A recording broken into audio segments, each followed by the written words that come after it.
I'll say for this alone, I don't think this is an amazing movie once again, because a lot of people really hyped this up to be a game changer as such. I don't think it's anything like that, but I do think overall this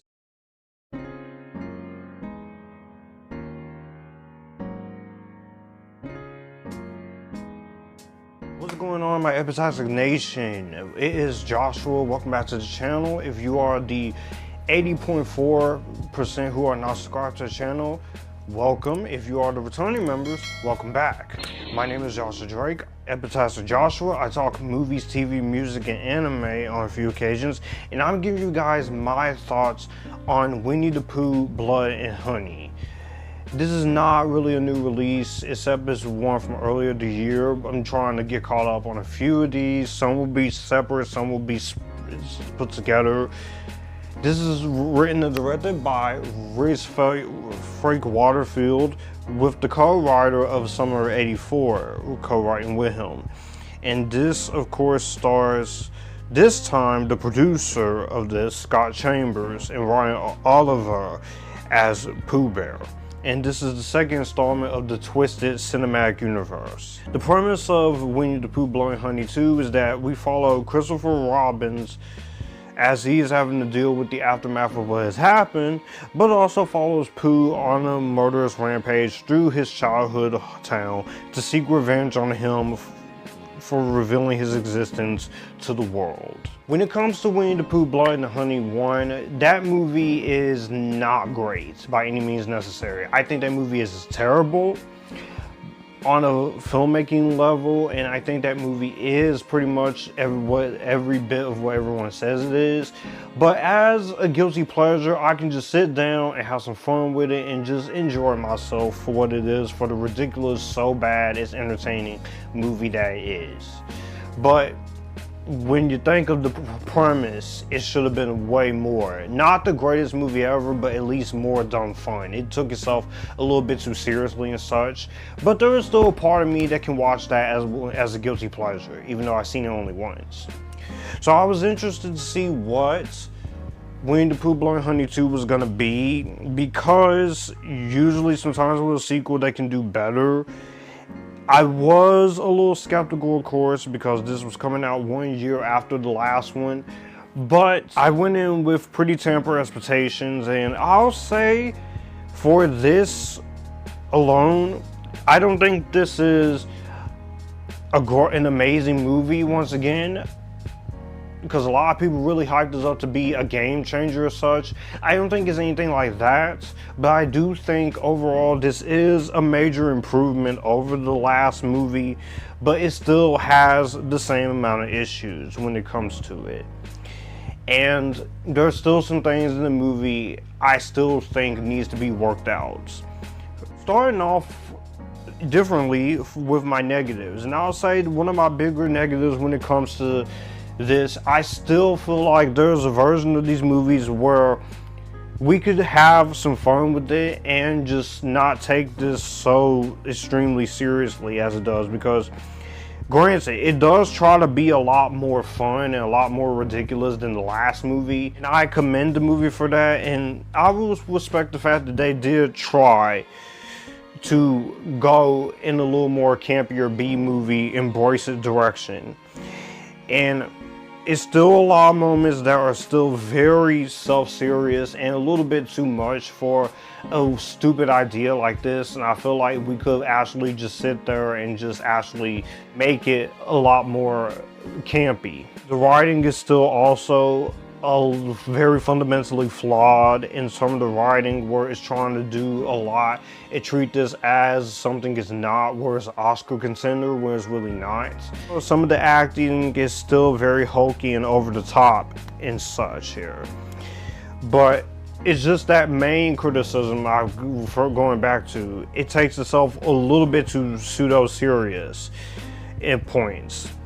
But I feel like if we just lean into the stupidity of this cinematic universe, unfortunately, by the UK, which if nothing else, the UK, they're gonna take chances on anything. Most other countries, they take more chances than Hollywood is doing right now, half the time. I'm sorry, what?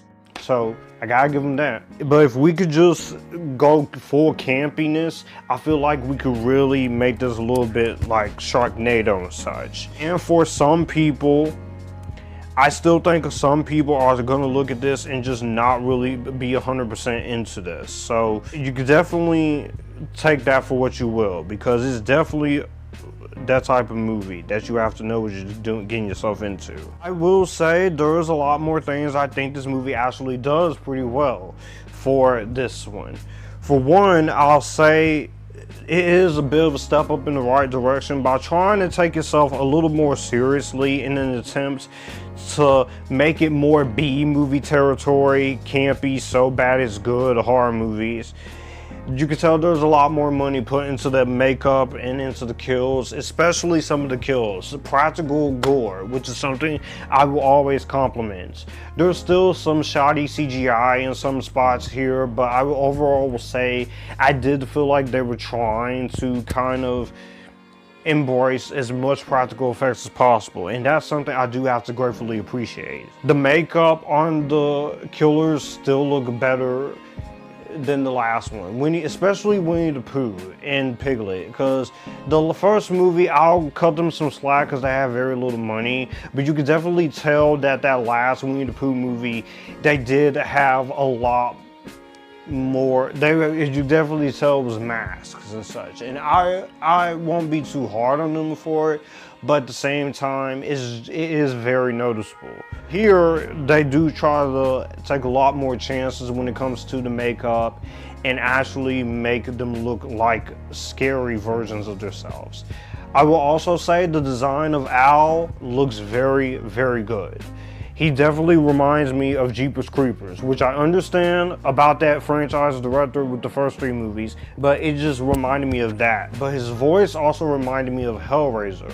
And when I first watched it, I thought it was the guy who actually played Hellraiser, but no, it was a different actor. It was just voice modulation they do. Cinematography, it does look a lot better than the first movie. It is completely directed in some parts. There is an attempt at a better story here than the first one. And for me, not that I hate the first movie or anything, I don't like that movie as a movie that just takes itself so seriously, but as a guilty pleasure, I can enjoy it. But I feel like this feels more natural than the story in Winnie the Pooh Blood Honey Part 1.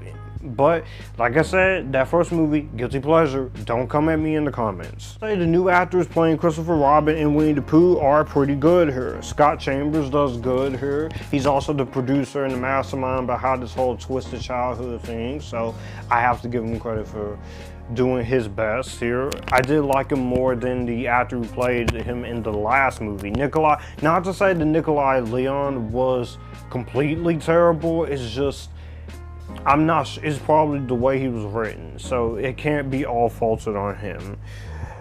I will also say the new actor who plays Pooh is pretty good here as well, and Tigger, even though I did miss David Dowson and Chris Cordell from the first movie.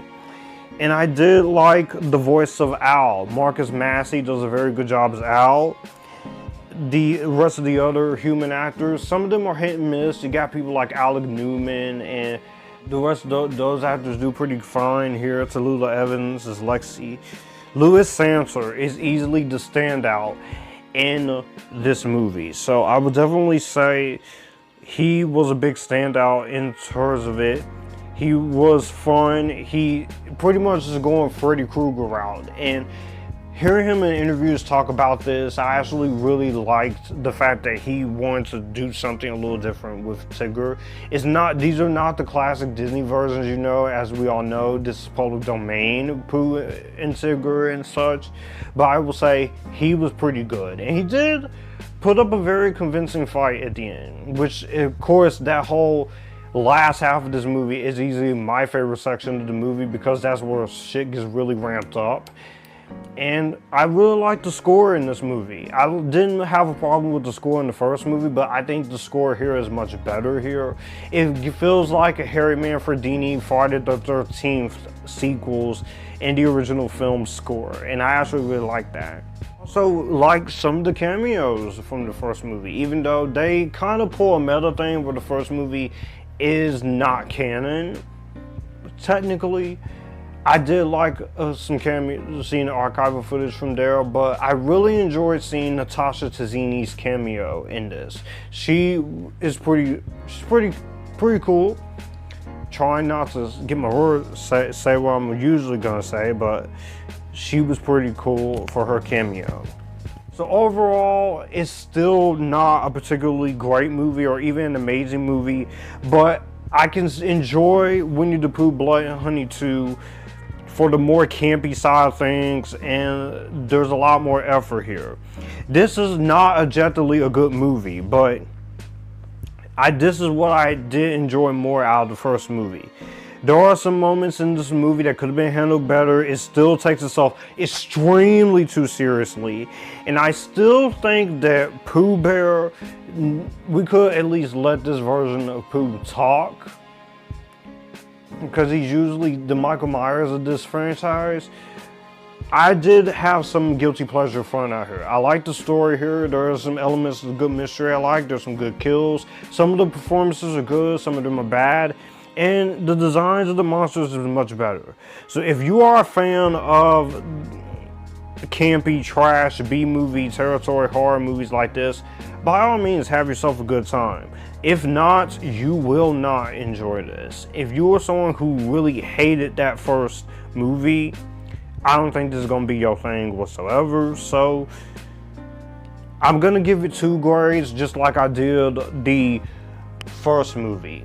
For the people who are enjoying this as a guilty pleasure, you know where it's gonna go. For the people who hates this idea and hates this whole thing that the UK is doing, which shout out to the UK and to my YouTube friend Harry Thomas and a couple other people over there who are supporters to my channel, you're not gonna really like this one that much. But as a guilty pleasure, I can watch it and I can enjoy it and have some dumb fun with it. Well, that's gonna do it for the video that you just watched. If you want to see more, my channel icon is up here. If you want to see more content from me, all my social medias are right here in this end card. I will also leave a playlist and a video here for you to see what the channel is about.